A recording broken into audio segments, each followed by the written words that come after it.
एक बंदे ने एक दफा पूछा, जी फर्द का दर्जा ज्यादा कि सुन्नत का? फरमाने लगे फर्ज का। तो कहने लगे फिर सीधा मुंह धोया करें। आप वुजू में पहले हाथ धोते हैं, फिर कुल्ली करते हैं, फिर नाक में पानी डालते हैं। तो मुंह, फर्ज तो मुंह धोना है पहले, हाथ धोना भी वुजू में सुन्नत है, नाक में पानी डालना भी सुन्नत है, कुल्ली करना भी।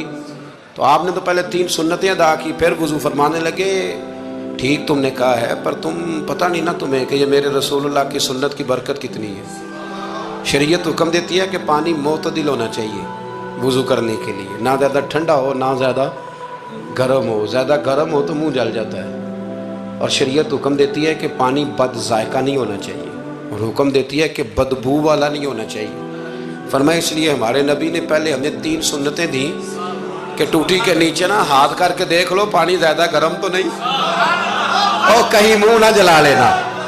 और फिर हमारे नबी ने हमें सुन्नत दे के बताया कि मुंह में डाल के देख लो बद जायका तो नहीं। फिर का नाक में डाल के देख लो कि इससे बू तो नहीं आती। फरमाया मुस्तफ़ा ने कहा मेरी 3 सुन्नतें अदा करके अब चेहरे पे पानी डालोगे तो फर्ज अदा करने का मजा आ जाएगा।